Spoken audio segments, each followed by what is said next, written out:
तो बिहार की बांकीपुर, मध्य प्रदेश की दतिया और गुजरात की मंझलापुर विधानसभा सीट पर हुए उपचुनाव ने एक खास संकेत दे दिया है। आपको बता दें कि बांकीपुर सीट जो बीजेपी का गढ़ मानी जाती है और बीजेपी के राष्ट्रीय अध्यक्ष नितिन नवीन इस सीट से विधायक थे, उनके इस्तीफे के बाद हुए उपचुनाव में बीजेपी को जो है तगड़ा झटका लगा है।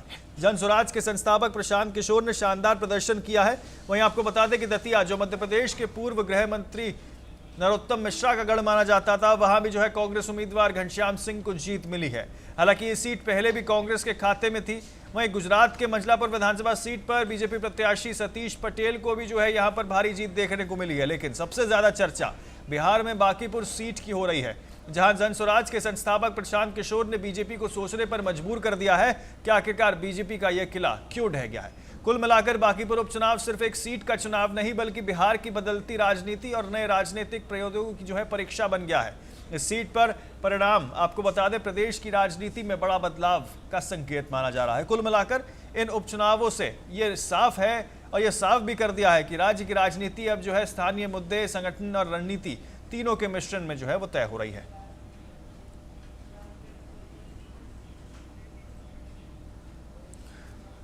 तो आपको बता दें कि किस तरीके से तीन तस्वीरें आपको दिखा रहे हैं जो अलग अलग सामने निकल के आ रही है। बिहार की बांकीपुर दिखा रहे हैं आपको, मध्य प्रदेश की दतिया दिखा रहे हैं और गुजरात की मंझलापुर जो है, ये तीनों विधानसभा सीटें हैं जहां पर उपचुनाव जो है आज उनके नतीजे जो हैं वो आने हैं। और इसी कड़ी में आपको बता दें कि साफ तौर पे यहाँ पे जो है दतिया में कांग्रेस ने अपनी जीत जो है साफ तौर पे सुनिश्चित कर ली है, तो गुजरात में जो है बीजेपी यहाँ पे जो है उसकी वापसी साफ तौर पे देखने को मिल रही है। तीनों ही तस्वीरें आपको दिखा रहे हैं जहाँ पे जो है कार्यकर्ताओं में खासा उत्साह जो है देखने को मिल रहा है। अलग अलग कोने देश के अलग अलग तस्वीरें सामने निकल के आ रही हैं और उसी कड़ी में यह भी दिखाता है कि आखिरकार हिंदुस्तान का लोकतंत्र और जमहूरियत किस तरफ है। कि देखिए अलग अलग राज्य, अलग अलग मुद्दे, अलग अलग संगठन और अलग अलग लोगों की जीत जो है यहाँ सुनिश्चित हुई है। यही जो है खासियत इस चीज की भी दिखाता है कि हिंदुस्तान में जो जमहूरियत है किस तरीके से बिहार की बांकीपुर में जो कभी बीजेपी का किला माना जाती थी, आज वहां पे बीजेपी के लिए जो है बड़ी मुश्किलें साफ तौर पे देखने को मिल रही है। क्योंकि यहां पे जनस्वराज के संस्थापक प्रशांत किशोर जो है वो जीत की दहलीज पर जो है खड़े हैं, जीत के बहुत करीब होते हुए जो है प्रशांत किशोर दिखाई दे रहे हैं। और ये वही प्रशांत किशोर है जिनकी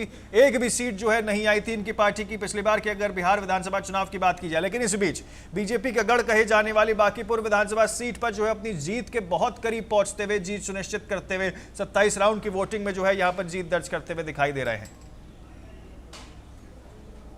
बांकीपुर की जनता की जीत है और जैसा कि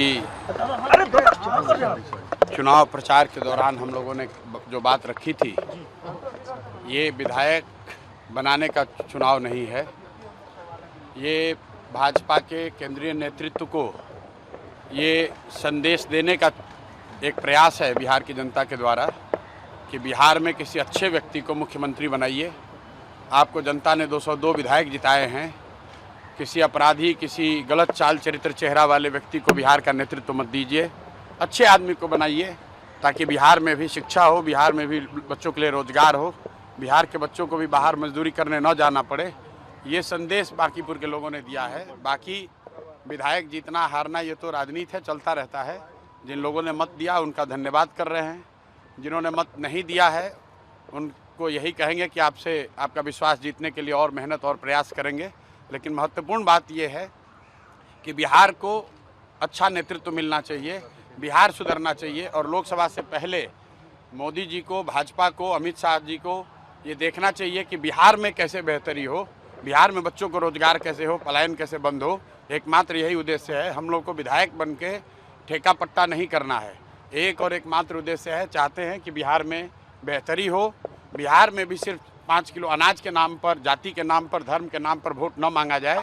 अगर 25 MP गुजरात से जीत कर गए हैं, प्रधानमंत्री बनाने में मोदी जी को गुजरात के लोगों ने योगदान किया है, तो बिहार के भी 13 करोड़ लोगों ने आंख बंद करके मोदी जी को वोट दिया है। तो जितनी चिंता उनको गुजरात की है उतनी थोड़ी चिंता उनको बिहार की भी करनी चाहिए। बिहार के जो 1 करोड़ से ज़्यादा बच्चे बाहर मजदूरी कर रहे हैं उनकी चिंता होनी चाहिए। बिहार के लिए कोई एक स्पेशल प्रोग्राम बनाना चाहिए ताकि बिहार से पलायन बंद हो। कोई भी बच्चा यहाँ से 10-15 हज़ार रुपये के लिए अपने घर, परिवार, समाज को छोड़कर उसको गुजरात, बॉम्बे, दिल्ली, कलकत्ता, कोयम्बटूर, तमिलनाडु, कर्नाटक न जाना पड़े। इसी उद्देश्य को लेकर हम लोग यहाँ आए हैं।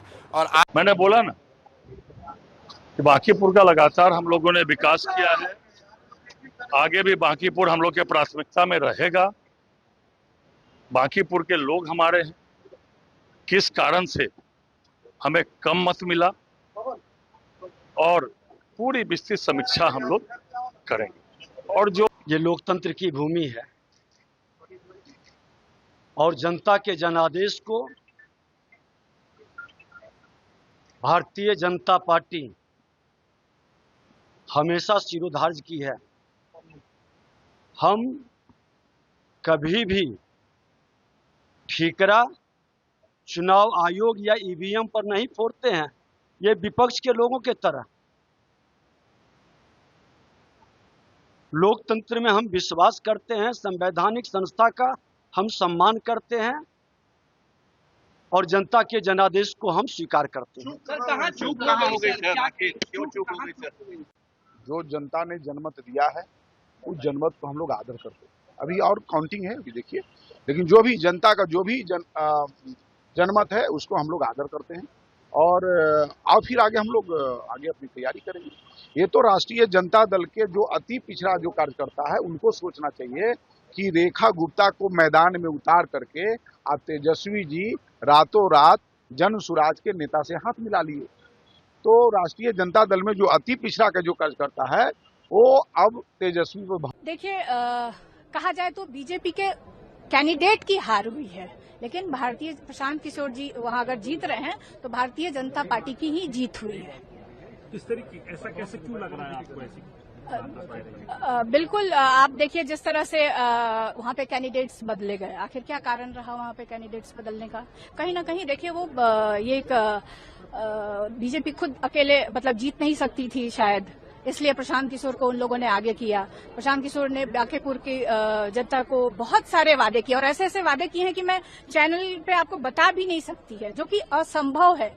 किसी भी पॉलिटिकल दल के, चाहे वो एमपी हो, चाहे वो एमएलए हो, चाहे किसी भी संवैधानिक पद में, उसके लिए बड़ा मुश्किल है। क्योंकि आप देखिए बीजेपी का गढ़ कहा जा रहा है, जहां 35-40 वर्षों से विकास का कार्य नहीं हुआ है, उसको वो कैसे कहते हैं कि हम 4 साल ही बचा है, 4 साल में वो कैसे उसको बदल देंगे? आप बताइए कि जाके वहां कहते हैं गरीब बच्चों को हम पटना के अच्छे प्राइवेट स्कूल में, नोटोडेम में लड़कियां हैं तो सेंट जोसेफ कॉन्वेंट में, अगर लड़के हैं तो वो कहते हैं कि सन माइकल में एडमिशन करा देंगे, आपके बच्चों को सरकारी स्कूल में जाने की आवश्यकता नहीं है।